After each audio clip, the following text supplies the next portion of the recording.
The truth about silent male despair. Have you ever wondered why so many men who seem to have it all end up in deep depression? Why is the male suicide rate 4 times higher than the female rate? Thoreau wrote that most men lead lives of quiet desperation, and almost 200 years later, this phrase remains frighteningly relevant. Today, we'll unravel this invisible prison that traps millions of men. If you're a man, you've probably already felt this inexplicable emptiness. If you know one, father, brother, friend, partner, this video could literally save a life. Let's discover together what's really happening behind this silent epidemic. The alarming statistic. We're not talking about isolated cases. According to the CDC, men account for 79% of suicides in the United States. A man takes his own life every 14 minutes in this country. And for every completed suicide, there are 25 attempts. We're facing a male mental health crisis that rarely makes headlines. Why? Because male suffering is often neither vocalized nor socially recognized. The myth of the unshakable man. From boyhood, we're bombarded with messages like, "Men don't cry, be strong, swallow that crying." This upbringing creates men unable to process basic emotions like sadness, vulnerability, and fear. Psychologist William Pollock calls this the male code, an invisible set of rules that demands inhuman emotional strength from men and punishes at the slightest sign of weakness. The silent symptoms. How do you know if you're living this silent desperation? The signs are rarely obvious. Do you feel a constant sense of emptiness, even when achieving something? Is there emotional distance in your relationships? Do you use work, alcohol, pornography, or obsessive exercise as an escape? Do you have difficulty naming what you feel beyond "I'm fine" or "I'm tired"? These are the echoes of silent desperation that millions of men experience daily. Mike, a 32-year-old executive from Chicago whom I interviewed for this video, described it this way. "On the outside, I was the example of success. Promotion at 30, my own apartment, amazing girlfriend. Inside, I felt like I was watching my own life through a foggy window. I smiled in photos, but felt nothing. I worked 70 hours weekly because going home meant facing that emptiness. I only sought help when I started having panic attacks driving to work. The therapist said I had been in deep depression for years, but since I wasn't crying or staying in bed all day, even I didn't notice." The mask of masculinity. Psychologist Carl Jung spoke about the persona, the social mask we wear. For men, this mask becomes a prison. Research from Harvard University shows that 85% of men pretend to be okay when they're not. This constant performance of having everything under control creates a dissociation between who you are and who you need to appear to be. The result? A deep existential void where you no longer recognize yourself. The purpose crisis. Let's be honest, modern society has removed many traditional male roles without offering clear substitutes. Philosopher Sebastian Junger points out that men evolved with a strong sense of community purpose that is absent today. In the past, a man knew exactly his function: to protect, provide, build. Today, in an abstract corporate world, many men can't connect their 40 weekly hours to a greater purpose, resulting in a profound existential crisis. A study from Duke University revealed that modern men have fewer close friends than ever. In 1990, men reported having an average of 3.5 intimate friends. Today, only 1.8. 1 in 5 men claims to have no close friends. The comfort of deep male friendships has been replaced by superficial connections. The pandemic drastically amplified this problem. Research from the American Psychological Association shows that 62% of men between 25 to 40 years reported significant loneliness during lockdowns, compared to 36% before COVID-19. Even with life returning to normal, these isolation patterns persist. How to reverse this? Experts recommend practical approaches. First, revitalize hobbies involving face-to-face interaction. Running groups, book clubs, cooking classes, or martial arts create natural contexts for friendships. Second, normalize taking initiative, sending that, "Hey, want to grab coffee?" without waiting for others to take the lead. Third, create regular rituals, like a monthly dinner with friends or a weekly walk. Consistency, not intensity, is what builds lasting connections. The false truth of independence. One of the most limiting beliefs for men is that asking for help is a sign of weakness. This is a deadly lie. In fact, neurological studies show that the human brain is literally structured for social connection. Dr. Brené Brown discovered in her research that vulnerability, not stoic strength, is what creates meaningful human connections. Extreme independence isn't a sign of strength, but a defense against fear of rejection. The comparison trap. Have you ever felt that you're never enough? Welcome to the male comparison trap. With social media showing successful men 24/7, constant comparison has become mental poison. Studies from the University of Pennsylvania demonstrate that social media use increases feelings of inadequacy in 60% of men. That colleague on Instagram with the perfect body, luxury car, and seemingly happy family, he's probably also suffering in silence. The male identity crisis. In 2023, what does it mean to be a man? Traditional models are criticized, but few positive alternative models have emerged. This ambiguity creates a profound identity crisis. Research from the Institute of Male Studies shows that 68% of men between 25 and 35 years feel confused about what society expects from them. How to be vulnerable yet strong, sensitive yet resilient, ambitious yet present. These contradictions create a constant state of inadequacy. Conditional love, a painful truth. Many men grow up feeling that their worth is tied to what they can offer. What do you do is usually the first question asked of a man, rarely how are you? This perception of conditional love, I am loved for what I do, not for who I am, creates men who never stop, never relax, never allow themselves to fail.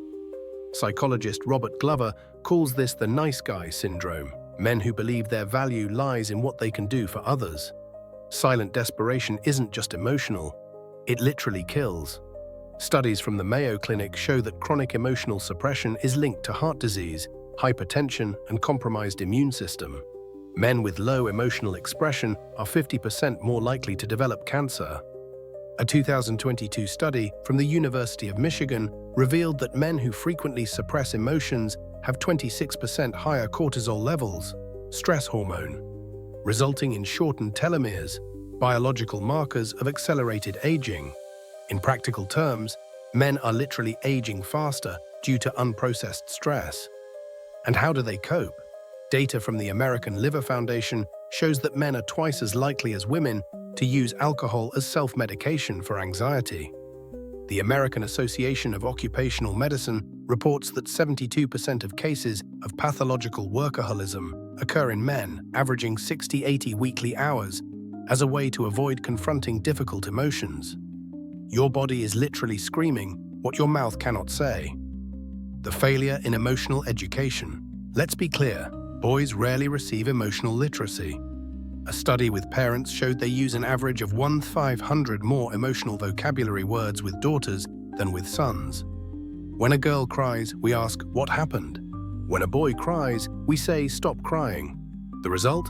Adult men with an underdeveloped emotional vocabulary, unable to articulate complex feelings beyond fine or angry.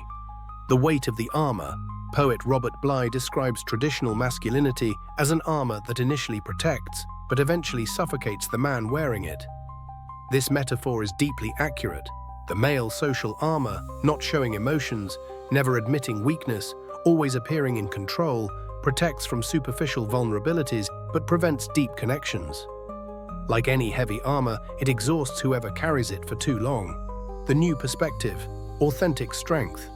What if true masculine strength wasn't the absence of vulnerability, but the courage to be authentic? Dr. James Hollis, a Jungian psychoanalyst, suggests that the true masculine journey isn't about conquering the outer world, but about courageously exploring the inner world. Research shows that men with greater emotional intelligence have more satisfying relationships, more successful careers, and better mental health. The myth of invulnerability. The belief that men must be invulnerable is perhaps the most destructive. When a man believes he cannot show weakness, he completely isolates himself. Studies from Columbia University reveal that men who rigidly adhere to norms of masculine invulnerability are 68% more likely to develop depression, false invulnerability is, ironically, the greatest male vulnerability. Ancestral cultures understood something we've forgotten. The healthy masculine journey requires mentors, rituals, and community. Anthropologist Joseph Campbell documented how virtually all ancient cultures had male rites of passage supervised by older men. In the Maasai traditions of East Africa, young men undergo a ritual called unoto that marks the transition to adulthood through challenges, teachings, and community celebration. In Native American Lakota culture, the Vision Quest, Amblechiapi, offers a space of guided isolation where young men seek purpose and direction. In traditional Japan, the Genpuku ceremony marked adulthood through mentor guidance on responsibility and code of honor. Even in medieval Europe, the apprentice system created a mentorship structure that went beyond the craft, forming character. Today, contemporary initiatives like the Mankind Project and Boys to Men offer structured programs that honor this ancestral need for positive male initiation. Without these structures, many men navigate life without mentors, without meaningful rituals, trying to figure out alone what it means to be a man of integrity. The body-mind connection. Our bodies speak what our mouths don't say. Many men experience physical symptoms of their silent desperation. Chronic muscle tension, digestive issues, headaches, insomnia. Research in psychosomatics shows that up to 70% of male medical visits have components related to unexpressed stress.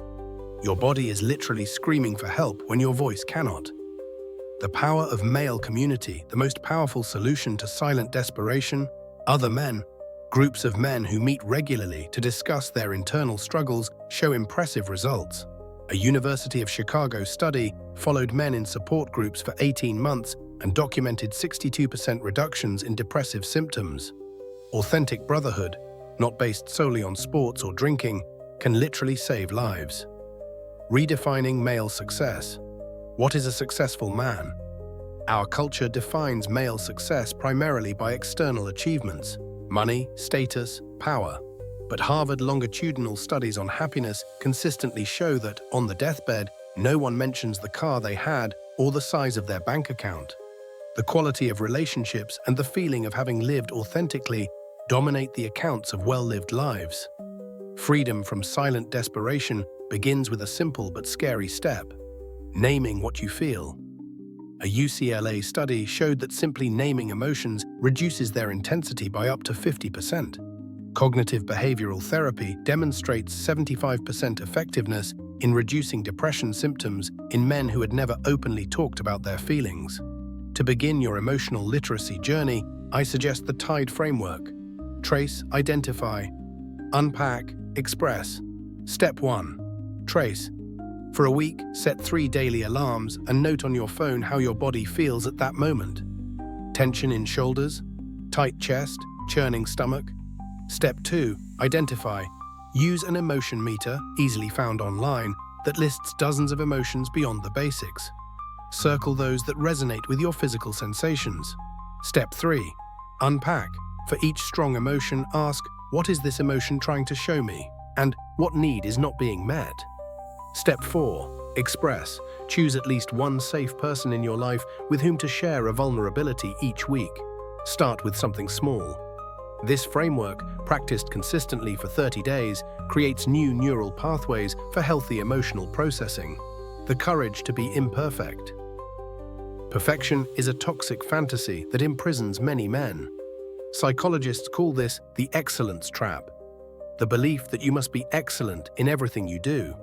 Leadership consultant Simon Sinek found that leaders who openly share their imperfections are rated as 40% more trustworthy. Controlled vulnerability isn't weakness, it's the foundation of authenticity that we all instinctively respect. The true legacy, the true male legacy, isn't what you build but who you inspire. Think about it. What message are you passing to younger men around you? That they should suppress emotions and tough it out alone? Or that true strength includes vulnerability, asking for help, and honest emotional expression? Your example can literally change the fate of the next generation of men. If this video touched something inside you, please don't keep it to yourself. Share it with a man in your life who might need to hear this. Sometimes sending a video is easier than starting a difficult conversation. YouTube's algorithm prioritizes videos with engagement, so your like and comment literally help this message reach men who may be suffering in silence. If you identified with something we discussed today, leave a comment. Your vulnerability may give permission for others to be authentic too. And subscribe to the channel for more content that addresses male issues that are rarely discussed. Together, we can break this cycle of silent desperation.